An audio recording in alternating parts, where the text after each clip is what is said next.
긴 연휴 잘 보내셨습니까? 아직도 연휴가 끝나질 않았는데 하나님의 은혜 안에서 어디에 머물든지 간에 주님의 사랑을 또 많은 이들에게 나누는 그런 우리 갈릴리교회 성도들 되시기를 간절히 바랍니다. 오늘 우리 호산나 성가대가 참 우리에게 힘이 되고 또 감동이 되는 귀한 찬양으로 영광 돌려주셨습니다. 감사를 드리고요.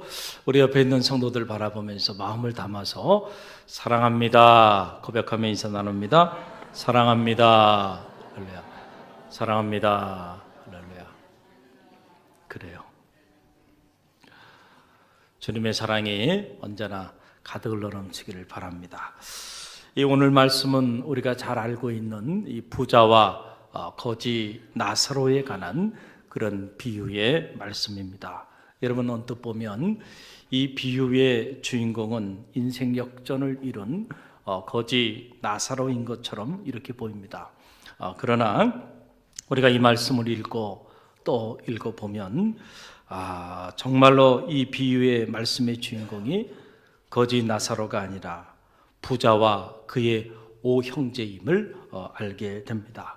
나사로는 이 비유의 말씀 안에 보게 되면 단 한마디의 대사도 나오지 않고 있는 것을 보게 됩니다. 그러나 반대로 이 부자는 아브라함과 계속해서 대사를 이어가면서 이 비유의 말씀을 전개해 나가고 있는 것을 보게 됩니다. 우리가 이 비유를 통해서 놀라운 여러 가지 영적인 진리들을 깨닫게 되는데 오늘 이 짧은 시간을 통해서 그 은혜를 함께 나누는 축복이 있기를 바랍니다. 첫째로 이 비유는 이상하게 또 현세의 삶을 너무 짧게 소개해 주고 있다라고 하는 사실입니다. 여러분 그 내용이 오늘 그 누가복음 16장 19절에서 21절에 나오게 되는데요. 오늘 이 비유의 말씀의 첫 번째 자락에 해당하는 부분이죠. 19절에서 21절 말씀, 누가복음 16장 19절에서 21절 말씀, 저와 여러분이 한 음성으로 함께 봉독합니다. 한 부자가 있어 자색 옷과 고운 베옷을 입고 날마다 호화롭게 즐기더라. 그런데 나사로라 이름하는 한 거지가 헌데투성이로 그의 대문 앞에 버려진 채 그 부자의 상에서 떨어지는 것으로 배불리려 하며 심지어 개들이 와서 그 헌데를 핥더라. 오늘 이 비유의 말씀은 총 13절로 이루어져 있어요. 그런데 이 13절로 이루어져 있는 이 비유의 말씀이 어떻게 된 일인지 현세의 삶에 대해서는 단 3절만 등장한다는 거죠. 이 부자의 인생 그리고 거지 나사로의 인생을 조명하고 있는 이 비유의 말씀 속에서 현세의 삶은 지금 방금 전에 저와 여러분이 읽은 이 3절이 답니다. 13절 중에서 3절이에요. 그 3절의 내용은 간단하죠. 부자는 자색 옷과 고운 베옷을 입고 날마다 호화롭게 즐겼다. 그러나 반면에 나사로는 그의 대문 앞에서 구걸하며 비참한 삶을 살았다. 그런데 부자도 죽고 거지 나사로도 죽었다. 됐지. 이게 답니다. 이게 현세에서의 이 두 사람의 삶에 대한 기록의 전부입니다. 우리는 이 비유를 읽으면서 이런 의문을 갖게 돼요. 왜 이 두 사람의 인생을 이렇게 비교하면서 이렇게 현세에 대한 삶을 짧게 조명했을까라고 하는 사실이에요. 여러분 우리의 생각과는 다르게요.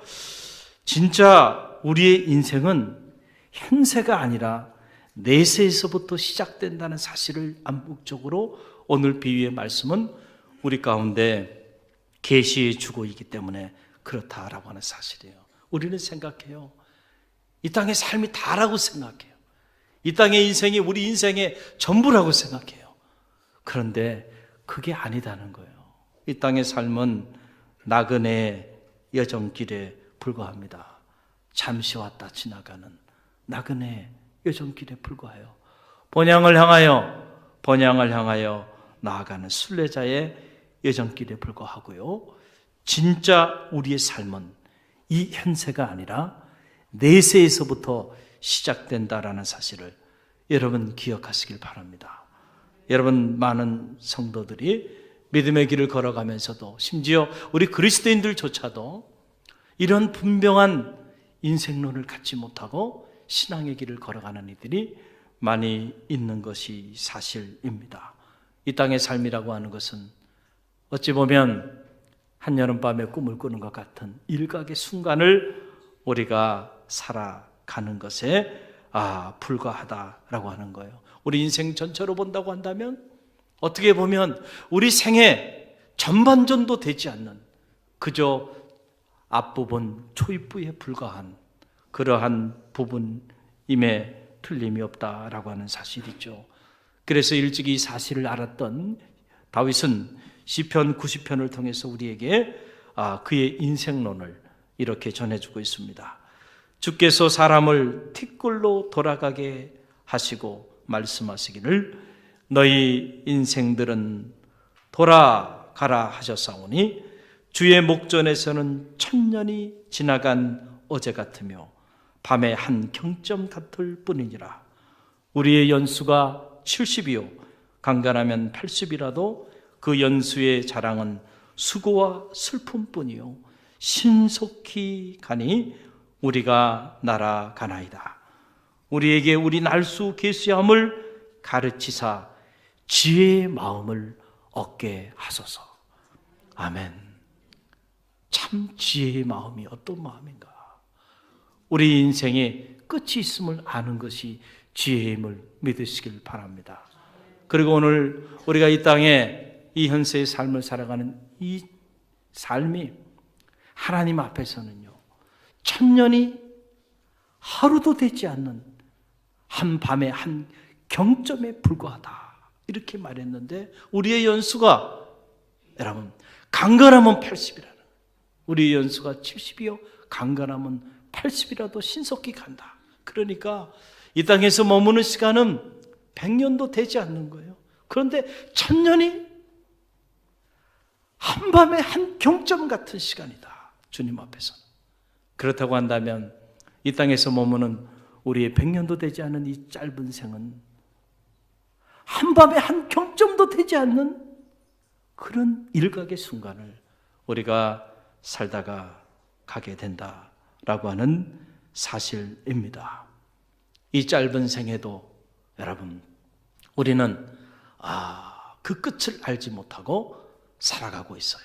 그렇기 때문에 우리 인생은 얼마나 제한적인 존재인가요? 아는 것보다 모르는 것이 더 많아요. 나도 내 인생을 알지 못하는데 여러분, 우리가 무엇을 안다고 말할 수 있겠나요? 주님께서 어느 날 어리석은 부자의 비유를 통하여 말씀하셨어요. 이 모든 것이 오늘 밤에 내가 내 생명을 도로 찾으리니 이 모든 것이 다 네 것이 되겠느냐? 아무리 많은 재산을 가지고 있다 할지라도 오늘 밤 도적같이 한밤에 한 경점도 되지 않는 이 일각의 순간의 삶이 마지막 피리어드를, 마지막 터미널을 맞이할 수도 있다라고 하는 사실입니다. 우리는 이를 생각하죠. 죽으면 다 끝나는 것이다. 그 어떤 사람들은 죽으면 다 끝나는 거 아니야? 그래서 스스로 자기 목숨을 끊는 이들도 있는 것이 사실이죠. 그런데 여러분, 죽음은 다 끝나나요? 오늘 비유는 우리에게 또한 가르쳐 줍니다. 죽음은 다 끝나는 것이 아니에요. 이 땅에 이 짧은 생이 마감되게 되면 진짜 인생은 그 이후에, 죽음 이후에 영원한 삶이 그때부터 시작된다는 사실입니다. 할렐루야! 우리는 분명히 이 사실을 알아야 한다라고 하는 사실이죠. 그래서 히브리서 기자는 히브리서 9장 27절 말씀을 통하여 우리 가운데 이렇게 전해주고 있습니다. 한 번 죽는 것은 사람에게 정하신 것이요 그 후에는 심판이 있으리라. 할렐루야!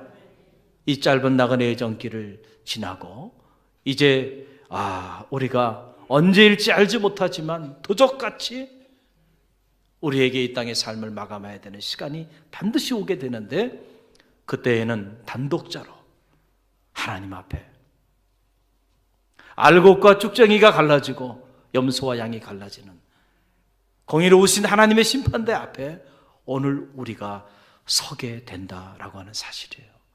할렐루야. 이 사실을 알 때 우리는 이 땅의 짧은 나그네 여정길을 지혜롭게 걸어갈 수 있게 되는 것입니다. 할렐루야. 여러분, 오늘 비유에 등장하는 부자는 이 사실을 몰랐습니다. 그런데 반면에 거지 나사로는 이 사실을 알았다라고 하는 사실이죠. 저는 그런 생각을 많이 하게 됩니다. 우리 기독교가 생명에 관한 말씀들을 많이 선포해요.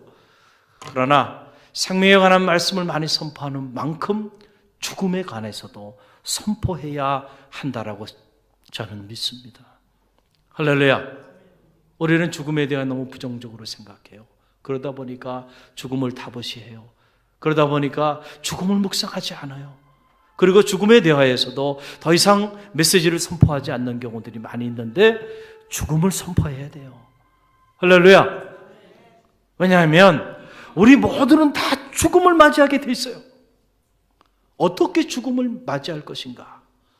어떻게 우리가 우리 생의 마지막을 맞이할 것인가를 가리켜야 하기 때문에 저는 개인적으로 그런 생각을 하게 됩니다. 죽음의 신학, 이 죽음의 신학이라고 하는 것이 필요하다.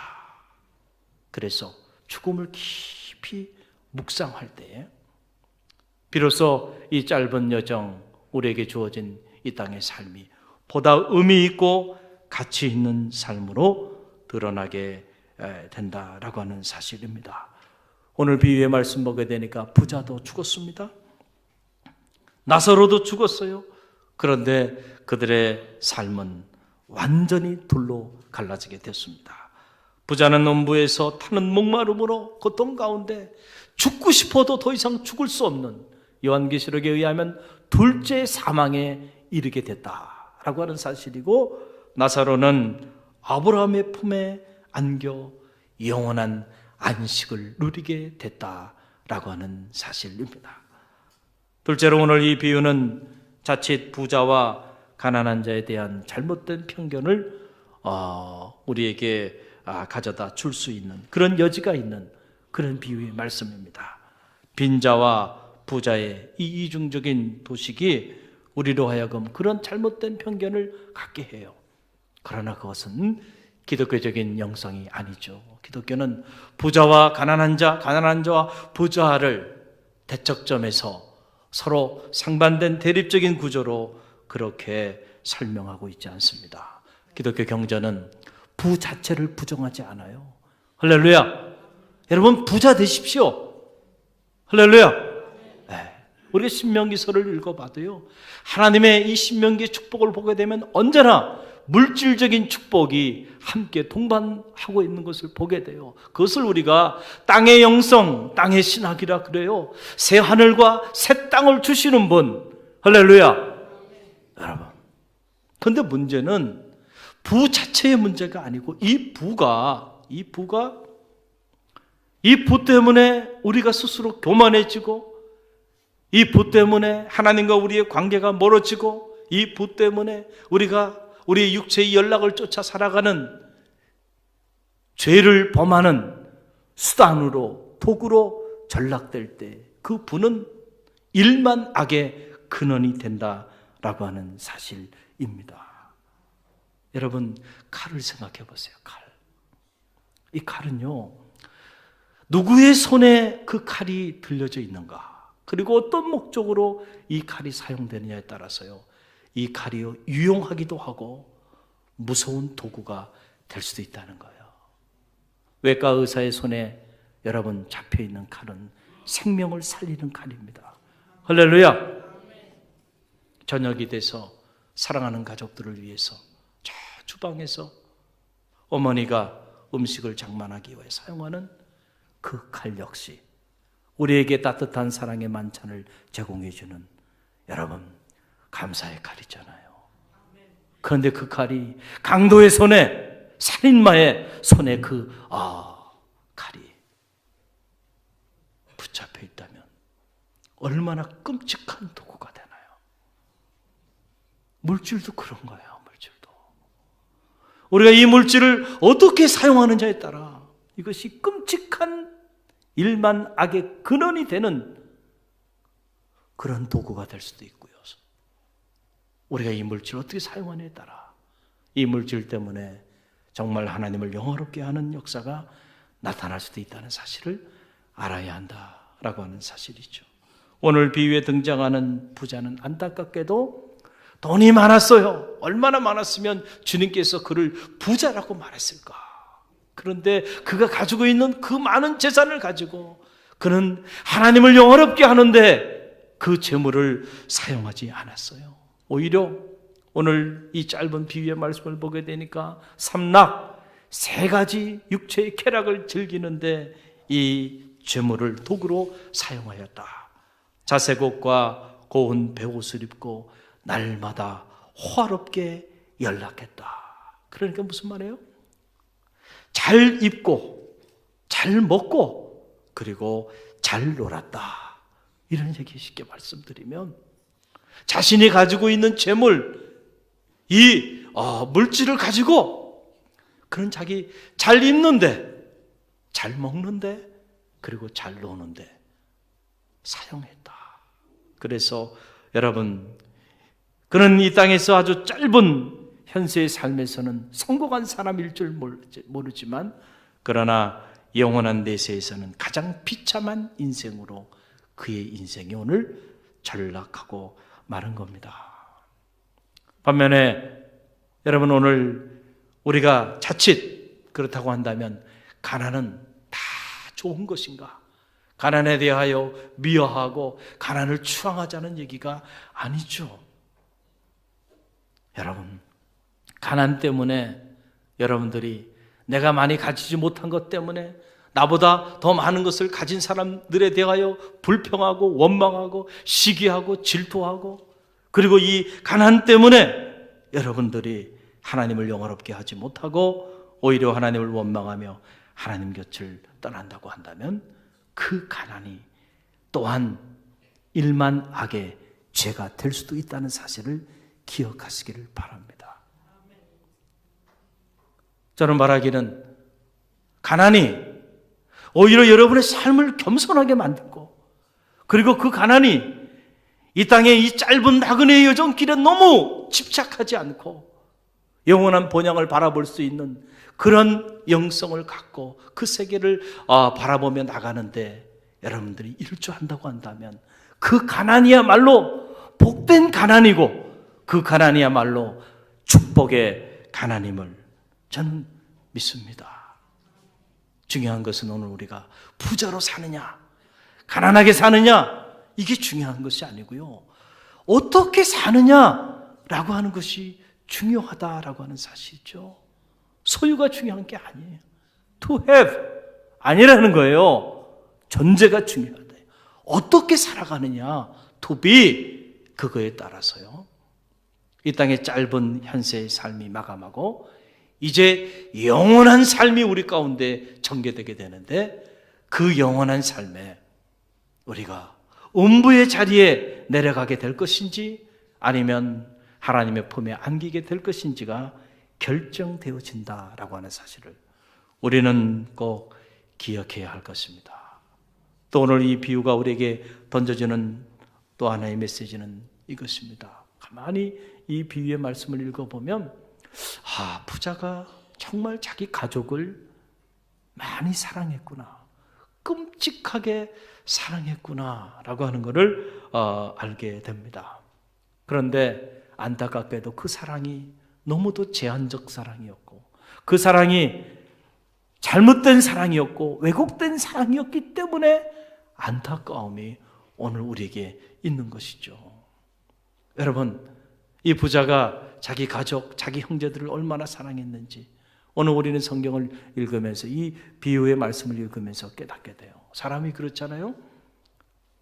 여러분이 사시면서 가장 행복한 일이 여러분 가운데 닥쳤을 때 너무너무 기쁜 일, 오랫동안 열망했던 일이 성취되어지는 순간, 그때 가장 먼저 떠오르는 얼굴, 여러분이 사랑하는 사람이에요.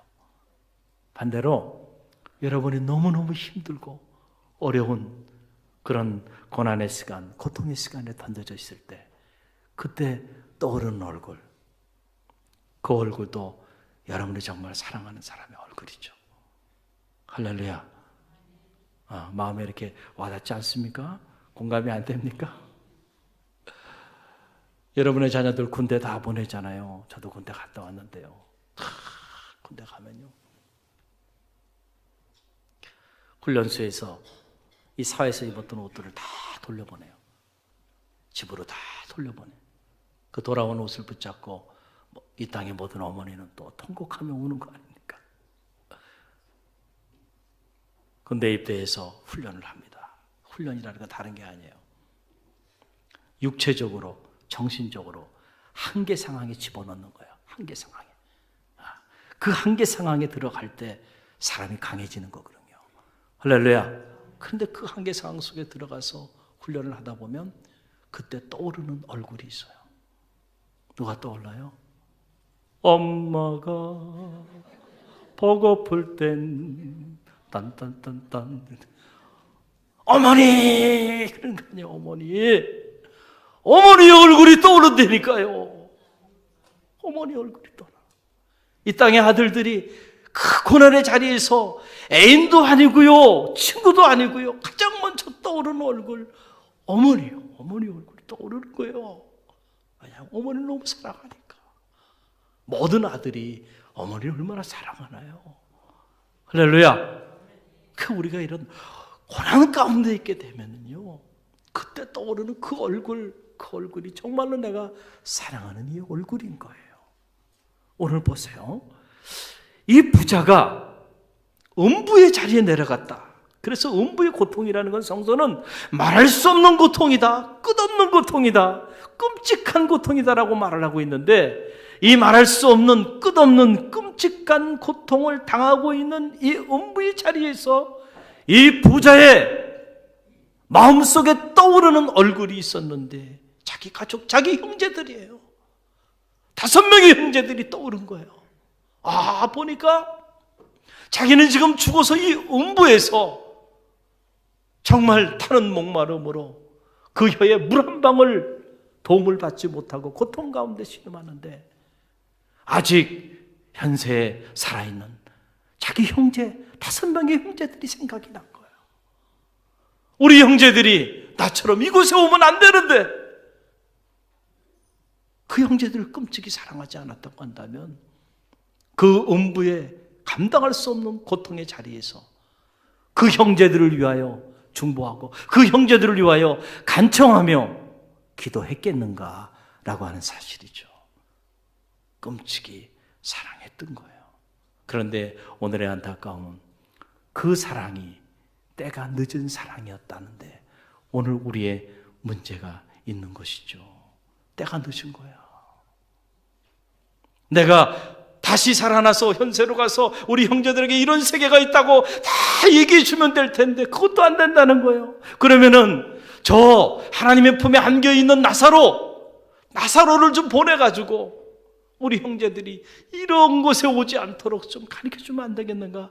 그것도 필요 없다는 거예요. 왜냐하면 이미 하나님께서 하나님의 선지자를 통해서 다 말씀해 주셨다. 그들의 이야기도 듣지 않는 이들이 죽은 나사로를 보낸다고 해서 그들이 깨달을까? 안 된다는 거예요. 깨닫지 않을 거다는 거예요. 때가 늦은 거죠. 때 늦은 사랑이에요. 저는 이 대목을 묵상하면서 이런 생각이 들어요. 이런 일이 있어서는 안 되겠지만은 만약에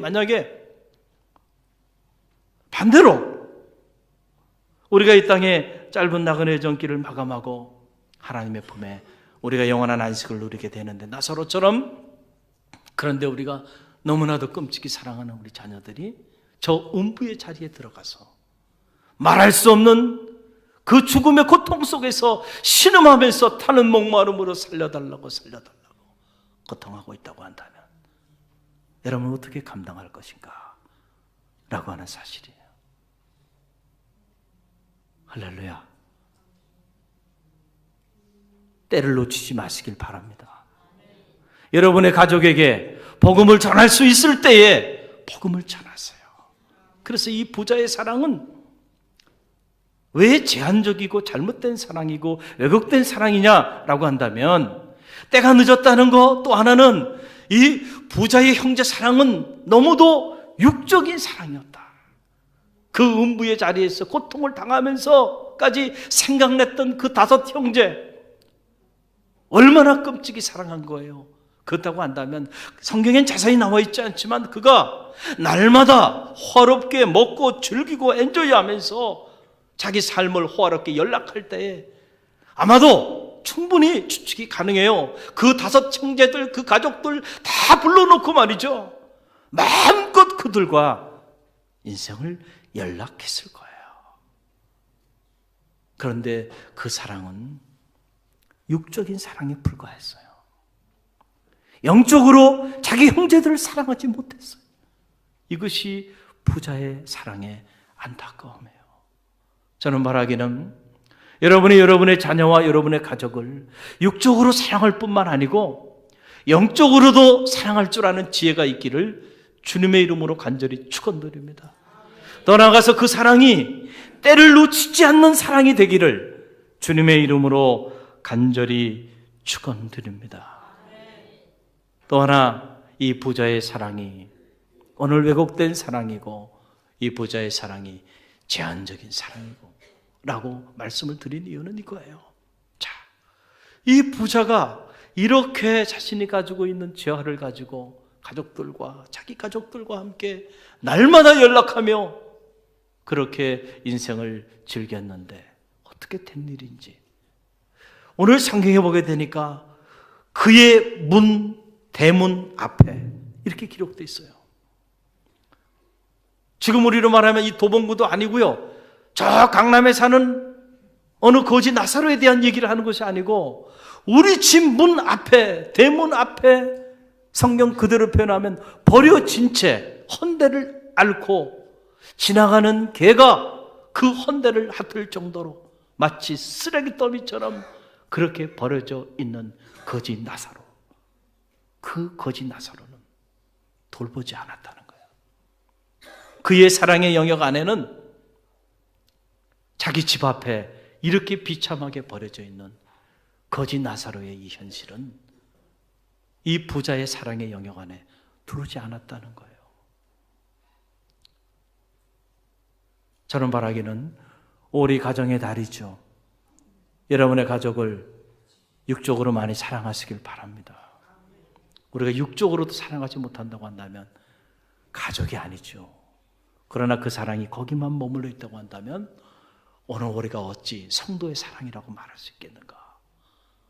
여러분의 가족의 영혼을 사랑할 수 있는 영적인 사랑이 여러분 가운데 가득 흘러 넘치는 5월이 되기를 주님의 이름으로 간절히 축원드립니다.